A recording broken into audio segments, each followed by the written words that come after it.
Hi, my name is Michael and I'm really pissed off.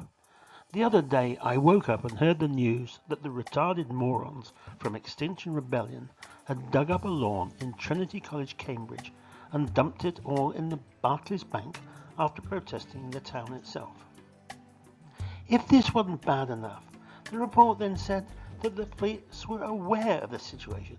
Aware? Aware? What did they do about it? Absolutely bugger all. It wasn't until later, after the public started complaining and anti-XR groups started challenging these idiots, that the police finally took action and arrested a few people. No doubt a crusty old judge will ask them if they've been treated well, fine them £5 and offer them a lift home. Are you sick of the climate alliance telling our children that they're all going to die? Are you fed up with being lectured about your carbon footprint? Do you believe all the rubbish being spouted by the Extinction Rebellion nutjobs? I'm fed up with all these scare stories being fed to young children. I'm fed up with being told I shouldn't fly, drive a car or eat meat. I'm sick of listening to politicians and do-gooders who keep telling me that climate change is the most important issue facing the world. Tell that to the people being knifed to death on our streets each day. I bought a diesel car after being told it's greener. Now the same bunch of tossers are telling me to buy an electric car.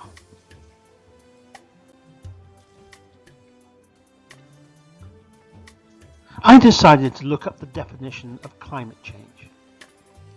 It's defined as a change in global or regional climate patterns, in particular a change apparent from the mid to the late 20th century onwards, attributed largely to the increased levels of atmospheric carbon dioxide produced by the use of fossil fuels. How can a reputable dictionary make this outrageous claim?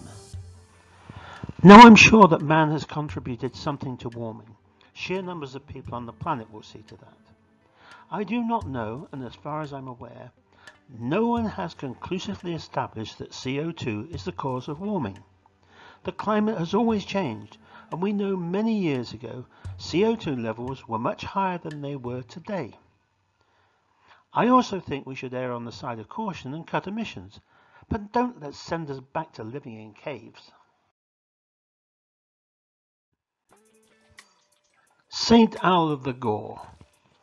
He has a lot to answer for.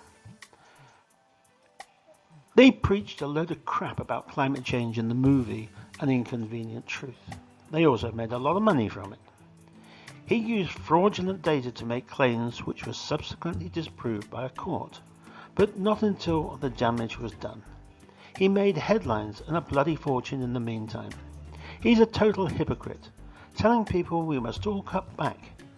But his Tennessee house, according to reports, uses about 20 times more energy than the average US home. He preaches that global warming will erode the coastlines and everything will be underwater, yet he buys a huge house on the California coast. Gore makes money out of carbon trading and is head of green technology at Kleiner Perkins, a massive venture fund in the US. As you can see, St. Owl of the Gore has done very well out of global warming. Sorry, climate change. Michael Mann from Penn State University. Michael Mann supplied the infamous hockey stick graph used by Gore in his movie to create the panic. The graph has long since been discredited, along with many other statements used in the film. But Mann does not like to justify his work. If questioned by anybody, including Nobel laureates, about his calculations, it seems he just decides to issue lawsuits and tie everything up in the legal system, while he still takes millions from many sources to build on his discredited graph and research. The most amazing part is he still gets funded, but then it seems people like this are a closed group and stick together. Everyone's snout is in the trough. St. Greta Thunberg. A 17-year-old with a mental condition decides to bunk off school one day in protest about climate and encouraging kids from all over the world to do the same. How many kids do you know who would turn down a day off school? especially when it's supported by the left-wing teachers that seem to dominate schools all over the world. I know it might upset some people, but there's an old saying, those that can do, those that can't teach. In the case of teachers supporting these children, it's a very apt saying. Greta Thunberg is not a climate scientist. You and I are as qualified as this precocious teenager. But I can't be too hard on her, as she is obviously being manipulated. Any slight digging into her would expose this. Though some people were sensible, regard her as some kind of guru. But the reality is she's a child spouting bullshit fed to her by others. Just follow the money.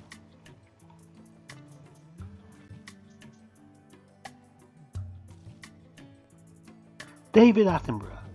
David Attenborough is a TV presenter of wildlife programs, and a very good one at that. But he's not a climate scientist, and again he's no more qualified than you and me to preach at people. He's been going for many years producing great programs, but recently decided to start preaching about global warming. To back this up, he has faked many scenes in his documentaries, the most recent being walruses allegedly committing suicide by throwing off a cliff because of climate change. The trouble is, not everyone is stupid and not been taken in by this crap, and it was quickly discovered that this phenomenon has been going on for years, way before the present load of idiots spouting about climate emergencies. Just go online and see how many more amazing scenes in his documentaries were not real, and you will find many. Money. More than $1 trillion has been spent on climate change. So if you are in any doubt about anything, simply follow the money. But maybe that's a subject for another time.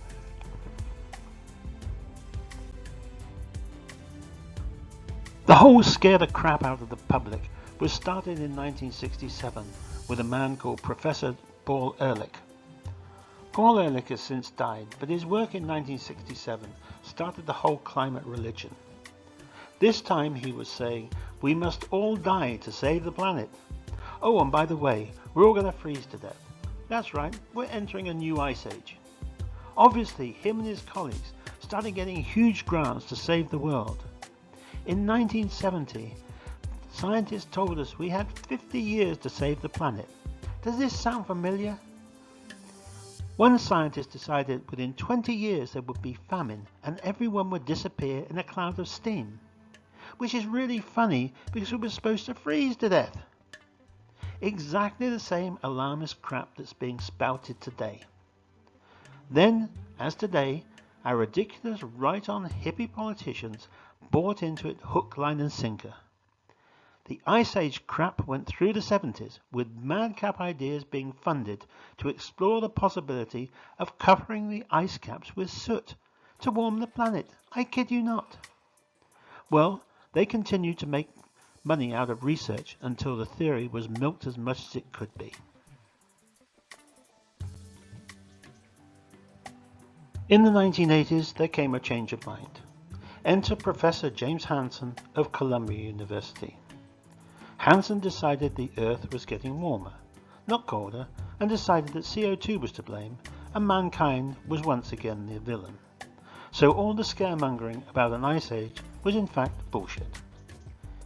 He got enormous research grants to prove the hypothesis that unless we stop CO2, it would cost about $6.7 trillion a year for 80 years to negate the effect of CO2.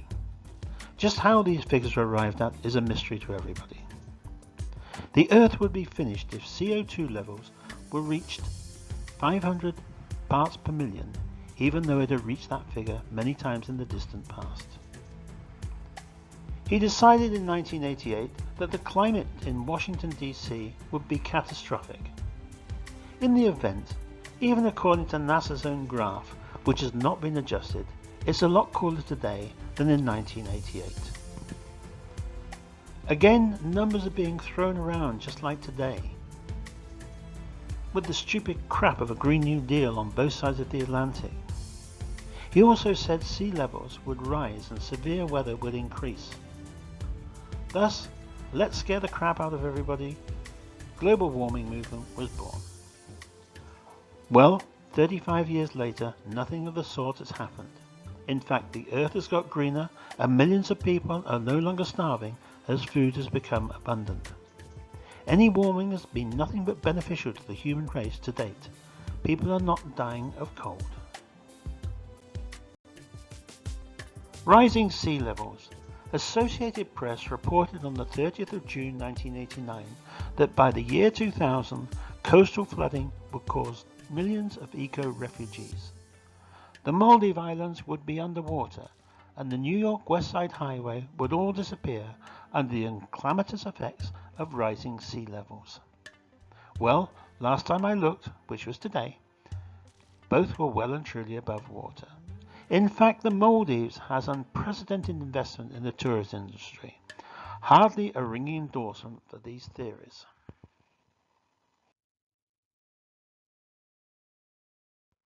Snow. We were told in 2000, according to the University of East Anglia, you know, the one with the stellar reputation for hiding the decline data in cahoots with Michael Mann, that children will not know what snow is and that any snow will be a rare and exciting event. If you are not familiar with Hide the Decline, just Google ClimateGate. Here's a picture in the UK taken on the 28th of January 2020. I think I see snow. We were told by The Guardian, who else, that unless we stopped eating meat, we were all doomed. Funny, they still seem to be peddling that same crap today. Again in The Guardian in 2004, we were told that there would be war, famine and natural disasters costing millions of lives, and probably a nuclear war too. Oh, and the UK will have a Siberian climate. Amazing what this global warming can do. It's unbelievable that people get paid to write crap like this without any evidence whatsoever, apart from a few predictions from a very flawed modelling system.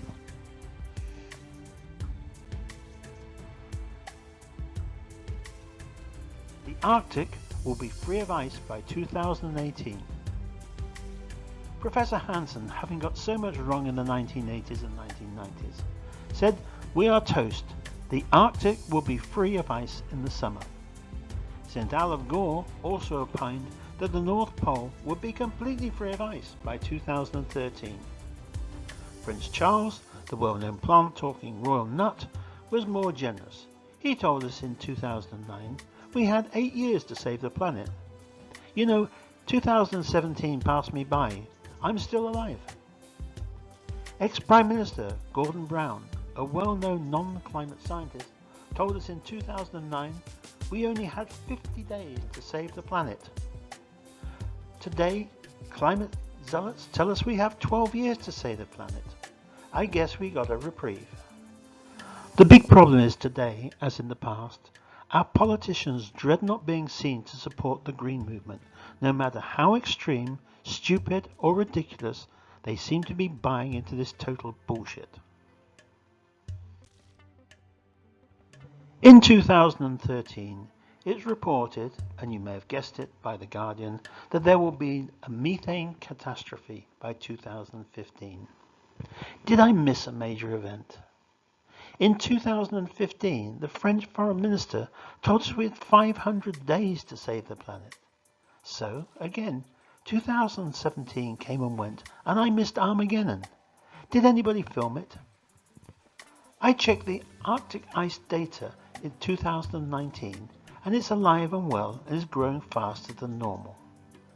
None of these predictions have come true, so why the hell are we listening to the same old shit now?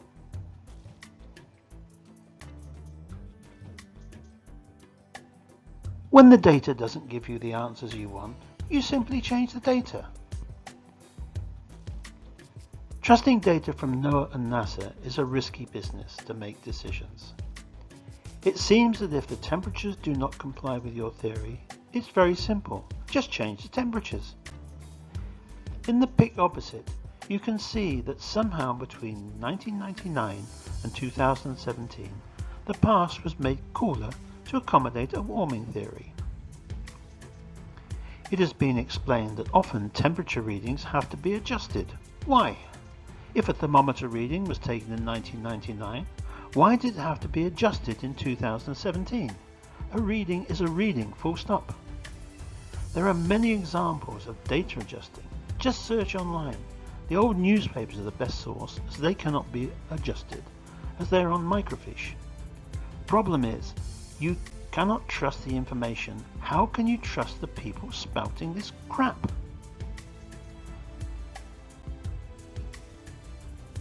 Climate modelling consistently overestimates warming.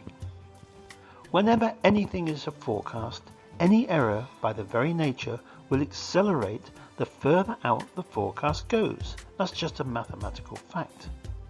It seems all climate forecasts and scaremongerings are based upon the worst case scenario of any model. But if you extend the graph with an error by 20 years, the case gets ridiculously bad. In the example opposite, the forecast, because of initial error, has exaggerated the warming by 67%. That is no basis to make life-changing decisions. We have been told that climate change is making our weather worse and more severe. This chart shows hurricane activity that has hardly changed in 180 years. There are peaks, there are troughs. In other words, it's normal weather. So I ask again, why are we listening to these gloom and doom merchants? If you had put money and invested in a bank that's lost your savings consistently over 30 years, would you keep putting money in?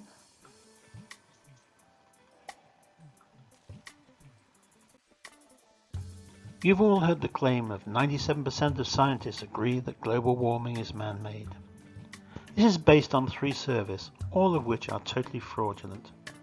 One of them was based on a survey of 3,146, of which only 79 were climate scientists. Hard to see how 97% came out of that survey. Anyhow, science is not and never will be about consensus. It's about proving a theory and subjecting the data to testing. Who are today's nutcases? We already know who the founders were, who made millions and millions peddling gloom, doom and disaster. Now let's look at today's nutjobs. Extinction Rebellion. Roger Hallam is the co-founder and a total shitweasel. He's a co-founder of this cult that has brainwashed the mentally challenged, some good honest people who genuinely believe the shit they're told, students, the unemployed and the rich middle classes who think this is such a wheeze and we might even get arrested. Hallam is an anarchist who has vowed to destroy capitalism. He blames climate change for women getting raped. Nope, I don't understand that one either. Believes anyone who is a climate denier should go on trial a la Nuremberg as war criminals. Says the Holocaust, and get this, is just another fuckery in human history. He compares Extinction Rebellion with the French Revolution. You make your own judgment. The BBC and CNN. The BBC will not allow anyone on a discussion show about climate change who does not agree with the BBC view.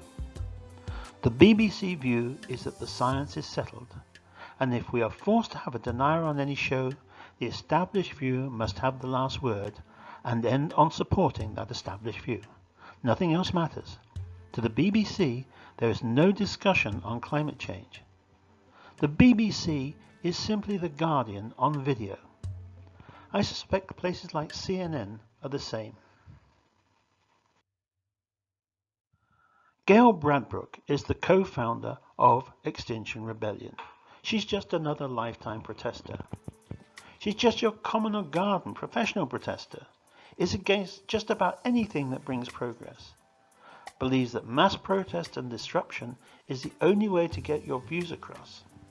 Sadly, for the majority, she appears to be right. I'm looking forward to the day when she and her followers glue themselves to a train and the train just goes. These are the people who support Extinction Rebellion. Can you take people like this seriously? Can you really?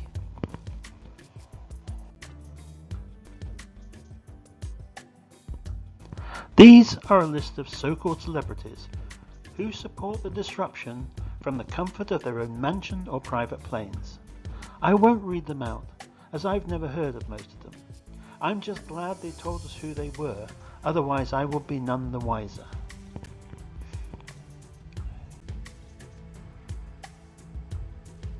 And here are some more virtue-signaling smug brats.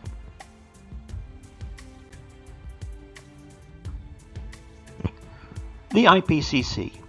In fairness to the IPCC, they are trying to rein in the zealots, as they state their research does not prove man-made warming or forecast of catastrophe and disaster.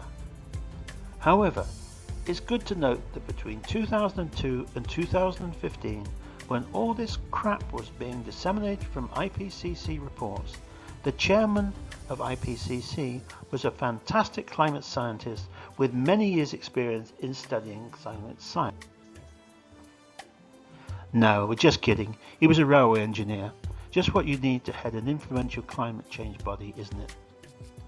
One of his unforgettable boobs was in 2007, when he reported that warming was so bad that the Himalayan glaciers would melt by 2035. This was retracted when it turned out this was not a peer-reviewed scientific paper, but based upon a magazine interview with an unnamed person in 1999. It begs the question, how much of the stuff that goes into IPCC reports is properly reviewed? What can we do? Well, you can lobby your MP. Tell him not to be stupid. Lobby your local council. They have a great deal of say over climate policies locally. Disrupt the disruptors. Go to public meetings and be heard. Complain. But most of all, make sure you vote.